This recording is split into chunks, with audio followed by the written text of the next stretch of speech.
जाप विधि और जाप योग मंत्र। चित्र को एकाग्र करके किसी मंत्र का 108 बार उंगली के आधार से अथवा माला आदि के आधार से जप करना जाप देना कहलाता है। जिस प्रकार चित्र में एकाग्रता हो, शरीर की शुद्धि हो, उस समय कोलाहल से दूर शांत स्थान में बैठकर मन को एकाग्र कर जाप देनी चाहिए। इसके दो प्रकार हैं। अंतर्जल मंत्र का अर्थ जानकर उन परमेष्ठियों के गुण स्मरण करते हुए मन में जाप देना अंतर्जल्प कहलाता है, और बहिर्जल्प परमेष्ठियों के गुण स्मरण सहित मंत्र के उच्चारण पूर्वक जाप देना बहिर्जल्प कहलाता है। इन दोनों प्रकार के जापों में अंतर्जल्प को श्रेष्ठ कहा गया है। जाप योग मंत्र कौन से हैं? 45 अक्षर वाला मंत्र नमोकार मंत्र है। 16 अक्षर वाला मंत्र अरहंत सिद्धाचार्योपाध्याय सब साधुभ्यो नमः, ये 16 अक्षर वाला है। और 6 अक्षर वाला मंत्र है अरहंत सिद्ध। 5 अक्षर वाला मंत्र है अति आहुषा। 4 अक्षर वाला मंत्र है अरहंत अथवा ओम ह्रीम नमः। कोई भी मंत्र ना आए तो ये सबसे अच्छा मंत्र होता है ओम ह्रीम नमः, ओम ह्रीम नमः। ओम ह्रीम नमः में ओम में पंचपरमेष्ठी का स्मरण होता है, वंदन होता है, और ह्रीम में 24 तीर्थंकर भगवान का नमस्कार यानी नमन होता है। तो ये सबसे ज़्यादा ईजी मंत्र है। कोई भी मंत्र नहीं आए तो ओम ह्रीम नमः, ओम ह्रीम नमः ये मंत्र ऐसा है।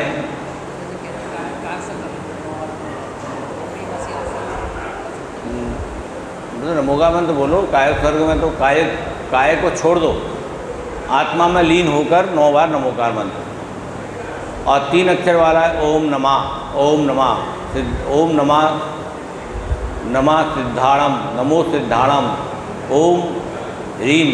अच्छा, 1 अक्षर वाला ओम ओम ओम ओम ओम ह्रीम ह्रीम ह्रीम ह्रीम, ये मंत्र भी इसमें लिखे हुए हैं। इसके अलावा गुरु के कहे अनुसार अन्य मंत्रों का भी जाप किया जा सकता है। मन लगाकर जाप करने से महान पुण्य का बंध होता है तथा संसारिक दुखों का नाश और सुखों की प्राप्ति होती है। सभी मंत्रों में नमोकार मंत्र श्रेष्ठ है, सर्वश्रेष्ठ है। प्रत्येक मनुष्य को नमोकार महामंत्र का 108 बार नित्य ही जाप करना चाहिए। जैन पर्व कौन कौन से हैं? आत्मशुद्धि आत्मकल्याण हेतु जित पावन बेला में विशेष रूप से धर्म आचरण किया जाता है उसे पर्व कहते हैं। ये 3 प्रकार के हैं। साधारण पर्व जैसे अष्टमी और चतुर्दशी, शाश्वत पर्व जो हमेशा से चले आ रहे हैं जैसे अष्टानिका पर्व, 10 लक्षण पर्व, 16 कारण पर्व, और निमित्तिक पर्व जो पर्व महापुरुषों के निमित्त से होते हैं जैसे महावीर जयंती, दीपावली इत्यादि।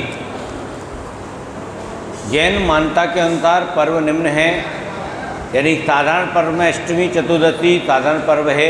1 माह में 2 अष्टमी 2 चतुर्दशी ये पर्व होते हैं। उस दिन एकांत उपवास करते हैं, हरि का त्याग करते हैं और संयम पूर्वक रहते हैं, पर पाप क्रियाओं से बचते हैं। अष्टानिका पर्व जो शाश्वत पर्व है, प्रत्येक कार्तिक फागुन आषाढ़ मासों शुक्ल के अंतिम के 8 दिन अष्टानिका पर्व कहलाते हैं। और जैन मान्यता के अनुसार 8वां दीप नंदीश्वर दीप है जिसमें 52 अकृत्रिम जिन मंदिर हैं। इन्हीं 8 दिनों में देवतागण स्वर्ग से आकर इन मंदिर में लगातार पूजा करते हैं। क्योंकि मनुष्य दीप में नहीं पहुंच सकते, अतः वे अपने मंदिरों में ही इन 8 दिनों में पूजा पाठ करके इस पर्व को मनाते हैं। क्योंकि मनुष्य तो 2.5 दीप से बाहर जा नहीं सकता। और ये अष्टानिका जो वो है नंदीश्वर दीप, ये 8वें नंबर का दीप है। इसलिए मनुष्य लोग जो हैं अपने स्थान पर जहाँ रहते हैं 2.5 दीप के अंदर, वहीं पे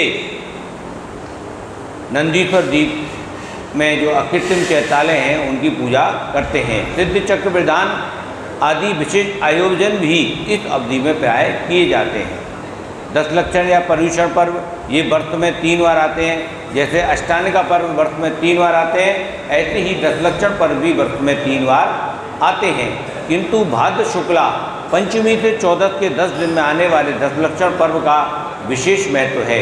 ये उल्लेखनीय है कि प्रलय के पश्चात श्रावण कृष्णा प्रतिपदा को उपतर्पणी काल प्रारंभ होता है।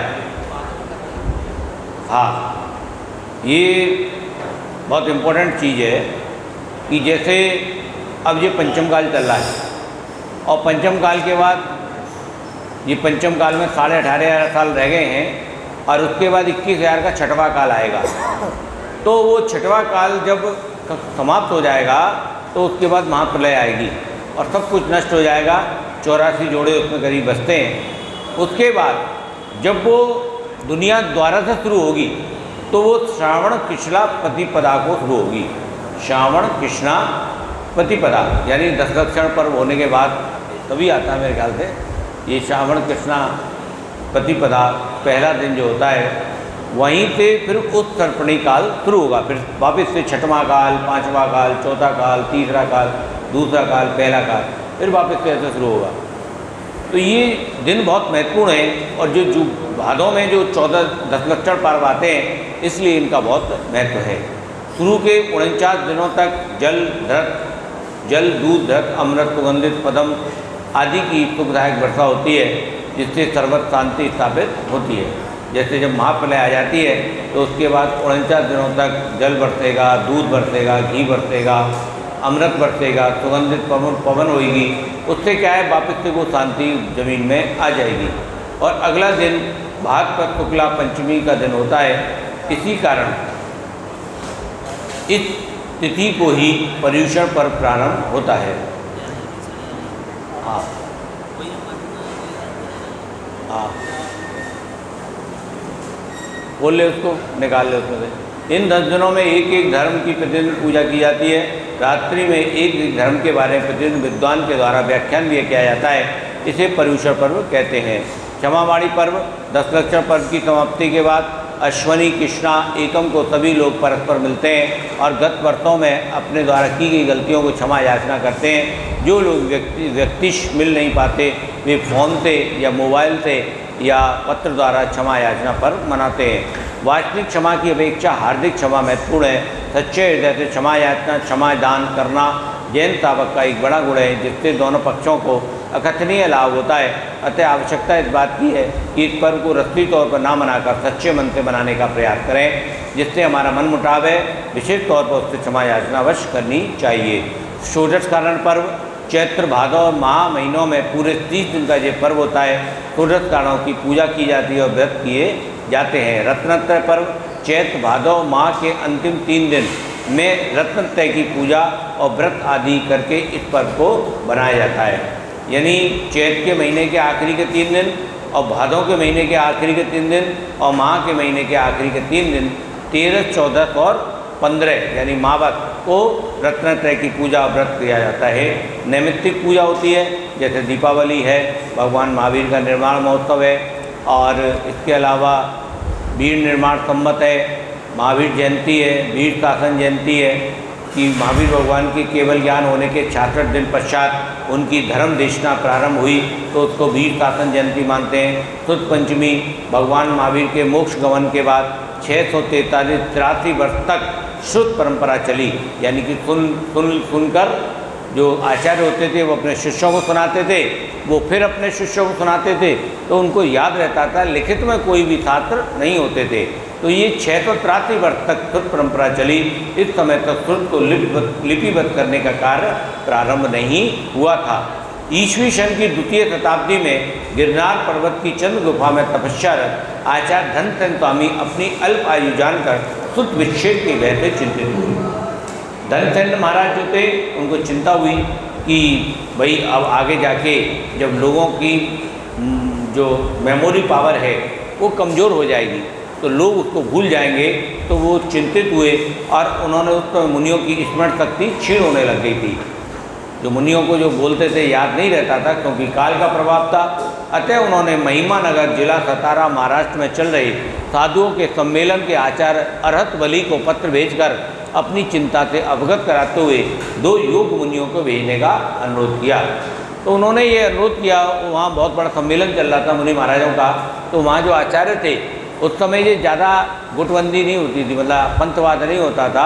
ऐसा नहीं है कि ये इस आचार्य के जो आचार्य के हैं तो इस आचार्य के शिष्य आचार्य के शिष्यों को नहीं बुलाएंगे, ऐसा नहीं था। उस समय तो बहुत वात्सल्य भाव हुआ करते थे। लेकिन क्या हुआ कि उन्होंने जब देखा कि अब तो ये मनोस्थिति क्षीण होने लगी है, तो उन्होंने 2 योग मुनियों को बुलाया कि मैं जो मुझे याद है वो मैं लिपिबद्ध कराना चाहता हूँ। तो वहाँ से 2 पटु शिष्यों को गिरनार भेजा गया। इनके नाम थे नरवाहन और सुबुद्धि। ओरिजिनल नाम थे उनके नरवाहन और सुबुद्धि। आचार्य धनसेन ने उन्हें सुत का ज्ञान दिया।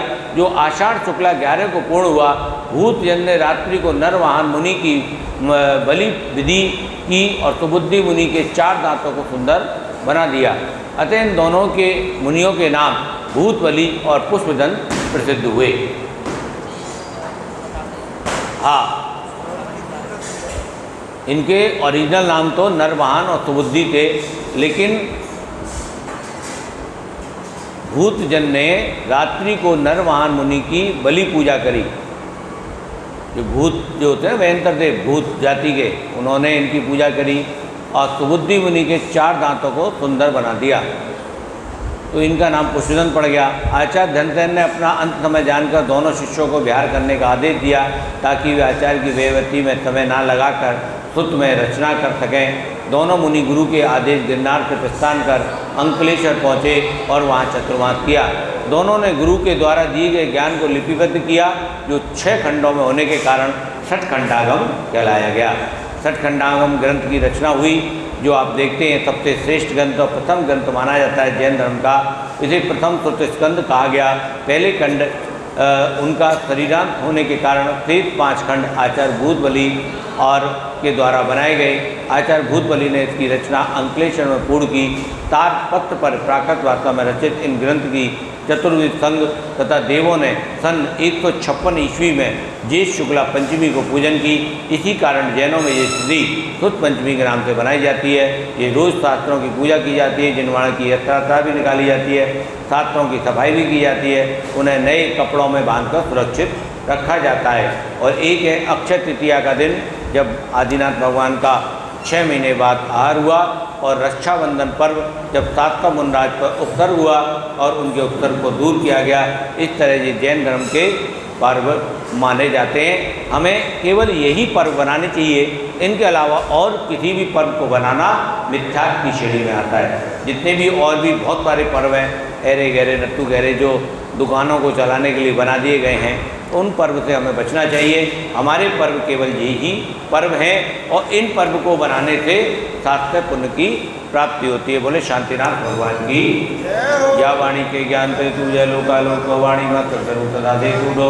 हे जिनवाणी भारती तो जपो जन जो तेरी रणा तो भावे तुझैन। एक बजो तो देवन निधन दया धर्म पालो सदा ही मोक्ष का पन। बोली जिनवाणी माता की, जैन धर्म की।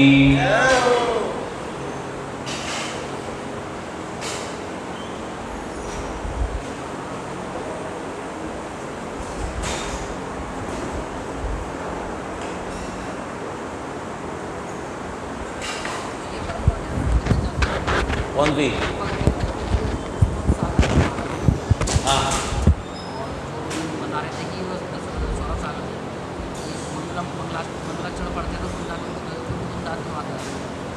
ऐसा है, समय समय पर परिवर्तन होते रहते हैं। परिवर्तन संसार का नियम है और उसको कोई रोक नहीं सकता, ठीक है ना। ऐसा कभी किसी का टाइम चल रहा है, आज आचार्य विद्यासागर जी का समय बहुत प्रबल है, हो सकता है आने वाले समय में कोई और आचार्य हो जाए, विष्णु सागर जी का समय प्रबल हो जाए, तो ये तो अपने अपने पुण्य का होता है। इसमें ऐसा कुछ नहीं है, और जो लोगों को बताया जाता है तो मान लेते हैं। तो इसलिए इसमें ज़्यादा दिमाग नहीं लगाना चाहिए। मंगलम कुछ बोल लो, मंगलम कुछ बोल लो, दोनों में पुण्य मिलना है।